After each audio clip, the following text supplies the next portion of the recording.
Time for a road trip. A historic train road trip, that is. We're going to be following the Kettle Valley Railway. Starting in Hope, we will wind our way through to the sought-after Okanagan and finish with a journey to meet up with Lane and Jacob where they are working in the bush. Along the way, we'll see and experience some of the finest things in the Okanagan. Joining us will be Jesse and my buddy from work, Devin. All aboard, and away we go. Hope is a cozy little town which marks the beginning of the Fraser Valley. It's also the gateway to the rest of the province in Canada from the west coast, as 3 major highways converge here. We've just been Rambo'd. Only a few kilometers out of town, we get to one of the most intense sections along the Kettle Valley Railway. When I knew that we were coming to the Othello tunnels, I called up my buddy Mike because in my mind there's no one more knowledgeable about the Kettle Valley Railway than him. I used to work with him on the ambulance in Hope. We were doing calls up the Coquihalla Highway. He'd point out certain things and he's just a wealth of information on the subject. When I was about 8 years old, we moved to Hope. I was always intrigued by these railway tracks that didn't seem to go anywhere. They never had trains on them. A train crossing, a bridge, all this stuff, and I thought, what is this railway that doesn't go anywhere, that nobody knows about, and why is it abandoned? And that's intrigued me probably since that time. What we're in right now is, I guess, it's the most difficult part of the construction. This is 5 tunnels in a row they had to build in 1914 and punch straight through a canyon where the river would wind back and forth like an S. Yeah, this was a real feat of engineering. And the chief engineer was a fellow named McCulloch. And he was over 60 years old at the time that he did this. He hung actually in baskets off these cliffs to survey, and his surveying was within an inch of being accurate from what the books say. What an accomplishment. The valleys all run vertically. If you look on the map, the valleys are north and south. Real easy transit for Americans to get across. And it was to keep the economic produce and whatnot and the ore and whatnot in Canada, that they needed some connection with the coast across southern British Columbia.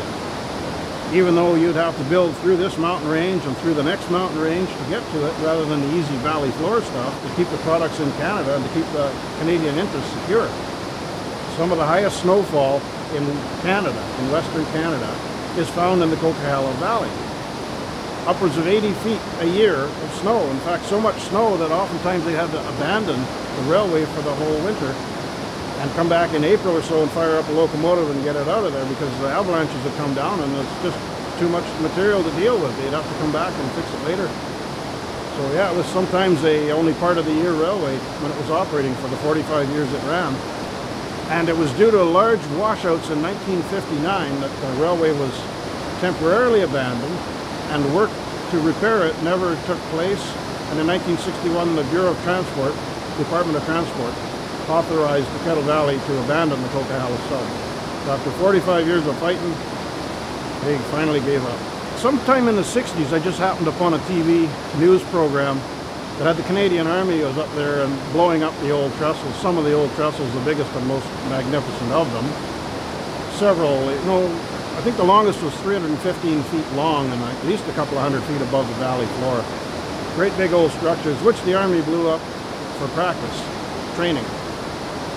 Mind you, you can't get too sentimental because now, at about 50 years later than the time the railway was abandoned, 60 years, they would have fallen down by now anyway. Mike mentioned that dude Andrew McCulloch, who is a lover of Shakespeare. Along with the name of the tunnels, you'll find many other locations along the Coquihalla Highway named after the bard's characters.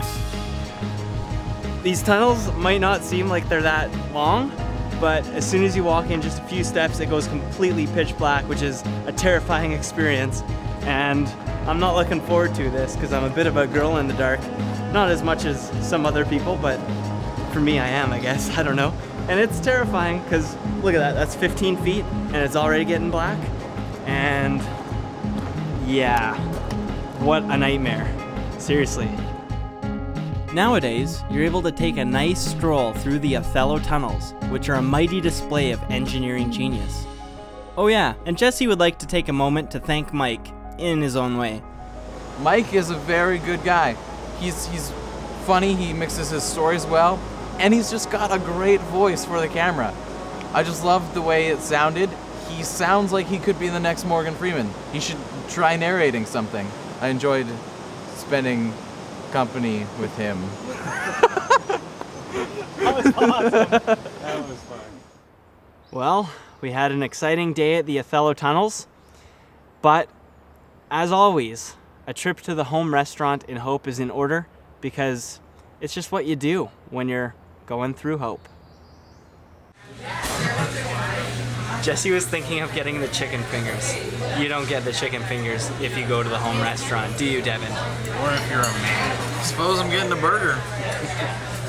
Which doesn't actually make me sad. I was just caught between decisions. We will make decisions for you. My family, every single road trip through Hope, we always came here. There's just no way around it. And pretty excited for this meal tonight because we've been so busy filming we haven't eaten all day, so we're ready. We are ready to order. Alright, let's have it. Where's the meat? It's under the mushroom. Oh yeah. This is gonna be an honest to goodness real treat. I gotta get ready.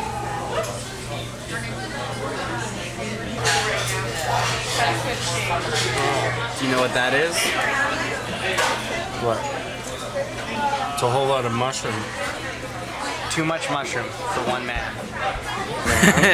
We should make a documentary on going to each one.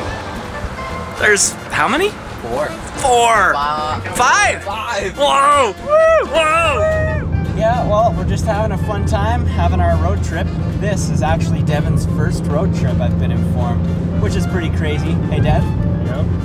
And we're headed now to a little town I like to call Karamias. But everyone else also likes to call it the same thing, because that's its name. So this is my first road trip, as Jordan has told you, and so far it's been pretty amazing. Couldn't have done it with 2 better guys. Yeah, it's been good so far. This is going to be a bit tricky. Okay, this is bad. I don't like this anymore. I guess me filming while driving around a lot of corners that require us to go at slow speeds is a difficult task. Oh, what happened to the white balance? I must have hit a button. I have no idea. Whoops. Yep. I got this beauty back in the winter of '04. It was... Ow. Well, there we go. Some wildlife, moose on the side of the highway. Pretty exciting, especially if you're not from Canada or the interior of BC, because they see them all the time and hit them with their cars. It's not a good situation.